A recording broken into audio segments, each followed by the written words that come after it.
Hello everyone, स्वागत है आपका हमारी एक नई वीडियो में। How are you? I hope you are all good. दोस्तों, आज की इस वीडियो में हम बात करने वाले हैं सीटेट के एग्ज़ाम के बारे में। सीटेट के एग्ज़ाम में जो एक स्पेसिफिक सब्जेक्ट होता है मैथ, उसके बारे में।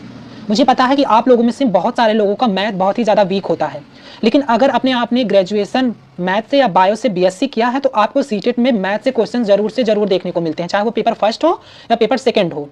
तो मुझे पता है कि आप लोगों में से बहुत सारे लोगों का सीडीपी अच्छा होगा, हिंदी अच्छा होगा, इंग्लिश अच्छा होगा, संस्कृत अच्छा होगी, ईवीएस अच्छा होगा, लेकिन उनका मैथ बिल्कुल भी अच्छा नहीं होता है और उन मैथ की वो प्रैक्टिस भी करना छोड़ देते हैं, क्योंकि मुझे पता है कि जिस सब्जेक्ट में आपको रुचि नहीं होती है उस सब्जेक्ट से आप भागना शुरू कर देते हैं। लेकिन अगर आपने अपनी अच्छी तैयारी की है और अपने सिलेबस को अच्छे से समझा है तो आपको इतना तो पता ही होगा कि सीटेट में 30 नंबर के क्वेश्चंस मैथ के पोर्शन से पूछे जाते हैं। इसमें 15 नंबर का कंटेंट होता है एनसीईआरटी से रिलेटेड और 15 नंबर की पेडागॉजी होती है। तो 30 नंबर अपने आप में एक बहुत बड़े मार्क होते हैं जो आपको सीटेट को क्लियर कराने में। अगर आप मैथ से भागते हैं तो आपके 30 नंबर पूरे वेस्ट चले जाएंगे और बिना मैथ के क्वेश्चन सॉल्व किए आप सीटेट में क्वालिफाई नहीं हो सकते हैं, इतना आप समझ लीजिए। तो कहने का मतलब यह है कि आपको सीटेट में मैथ से भागना नहीं है, मैथ पे प्रैक्टिस करनी शुरू करनी है। और यार, डरने की ज़रूरत नहीं है। मैंने जो पेपर देखा है उस लेवल से मैं आपको बता रहा हूँ कि सीटेट में जो पेपर फर्स्ट होता है उसमें मैथ्स बहुत ही ज़्यादा इजी लेवल का पूछा जाता है। पहली बात तो 15 नंबर की पेडागॉजी होती है, तो पेडागॉजी आपकी समझ के ऊपर होती है, उसमें से आप 12 से 13 नंबर तो गेन कर ही सकते हो आसानी से। जो बचे 15 नंबर के कंटेंट होते हैं उसमें ईजी टू मॉडरेट लेवल का नहीं होता, हम कहेंगे ईजी लेवल का होता है एकदम। अगर आपने थोड़ी भी मैथ की प्रैक्टिस की है तो आप उसे आसानी से सॉल्व कर सकते हो। तो कुछ ट्रिक आज मैं बताऊंगा जिसको फॉलो करके आप सीटेट में गणित के पोर्शन से अच्छे नंबर गेन कर सकते हो, जो आपको क्वालिफाई करने में मदद करेंगे। जैसे आप कोई भी सेट्स लगा रहे हो, देखिए पीवाईक्यू लगा रहे हो, मॉक टेस्ट लगा रहे हो, तो आपके सब पोर्शन सही है लेकिन मैथ वीक है, ठीक है। तो मैथ पे प्रैक्टिस करना शुरू कीजिए ज़्यादा से ज़्यादा, क्योंकि जो सब्जेक्ट आपका वीक है उस पर ज़्यादा ध्यान दीजिए, ठीक है। तो मैथ की आप प्रैक्टिस कीजिए, फिर रिजल्ट बाद में देखिए कि आपके कौन कौन से क्वेश्चंस बिल्कुल गलत हो रहे हैं। पेडागॉजी के तो आप लगभग मुझे पता है कि सॉल्व कर ले जाओगे, लेकिन जो कंटेंट है उसमें कौन कौन से क्वेश्चंस आपके गलत हो रहे हैं उस क्वेश्चंस को आप नोट डाउन कीजिए। नोट डाउन करने के बाद उसकी बार बार प्रैक्टिस कीजिए।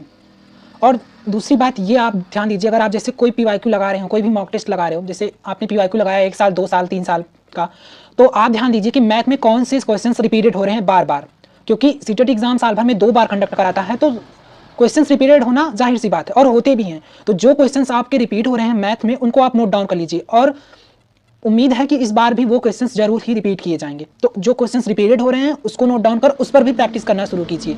जो आप मैथ में गलत कर रहे हैं उसको नोट डाउन कीजिए और जो रिपीटेड क्वेश्चन है उसको भी बार बार नोट डाउन करके प्रैक्टिस कीजिए। टेट में 1 to 6 लेवल में मैथ बिल्कुल ईजी तरह से आता है, 6 to 8 में थोड़ा अपर लेवल का होता है। जो मैथ के क्वेश्चंस होते हैं उसमें 15 नंबर की पेडागॉजी तो आप आसानी से कर ले जाएंगे। बाकी जो 15 नंबर का कंटेंट होगा, मैं आपको बता दूं कि उसमें भी लगभग बहुत ही इजी क्वेश्चंस पूछे जाते हैं। जैसे सीटेट का एक मेथड है कि वो लेंदी क्वेश्चंस घुमा फिरा कर पूछेगा, ठीक है। तो मैथ में भी सेम वही चीज होता है कि क्वेश्चंस घुमा फिरा के पूछे जाते हैं, लेकिन अगर आप उसको अच्छे से समझोगे और लास्ट में उसका कंक्लूजन निकालोगे तो वो बस 1 लाइनर क्वेश्चंस होंगे। जैसे सब्सट्रैक्शन से जुड़े, डिवाइड से जुड़े, तो ऐसे ही क्वेश्चंस होते हैं। बस उनकी जो लैंग्वेज होती है वो 3 लाइन 4 लाइन में होगी और एक कहानी के रूप में आपको दे देगा, लेकिन लास्ट में जो उसका कंक्लूजन निकलेगा वो बस मात्र छोटा सा होगा जिसको आप अच्छे से सॉल्व कर लोगे। तो जितना ज़्यादा प्रैक्टिस करोगे, इसलिए मैं आपको बार बार प्रैक्टिस करने के लिए बोल रहा हूँ। मैथ को समझने के ऊपर है, जितना ज़्यादा प्रैक्टिस करोगे उतना ज़्यादा आपका कॉन्सेप्ट क्लियर होगा।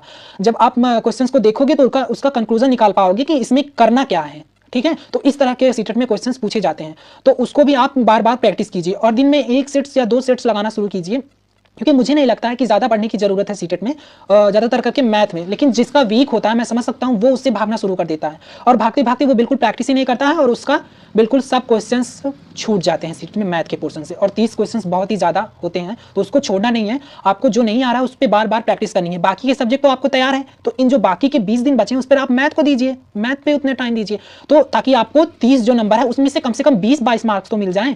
क्योंकि अगर आप सीटेट में मैथ से भागेंगे तो मुझे नहीं लगता कि आप एक अच्छा स्कोर कर पाएंगे। तो जो मैंने आपको ट्रिक बताया कि जो क्वेश्चंस आपके गलत हो रहे हैं उसको नोट डाउन कीजिए, बार बार रिपीट कीजिए, क्वेश्चंस को समझने की कोशिश कीजिए, प्रैक्टिस कीजिए। जितना ज़्यादा प्रैक्टिस करेंगे उतना ज़्यादा आप क्वेश्चंस की लैंग्वेज को समझ पाएंगे।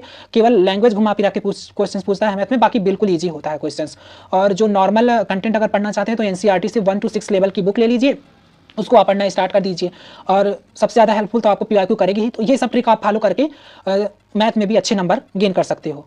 तो आशा करता हूँ हमारी जानकारी आपको अच्छी लगी हो, और अगर जानकारी अच्छी लगी हो तो चैनल को सब्सक्राइब करके दोस्तों में शेयर कर दीजिएगा, वीडियो को लाइक कर दीजिएगा। सीटेट से रिलेटेड सारी इन्फॉर्मेटिव वीडियो और क्लासेस हमारे चैनल पर अपलोड होती रहती है।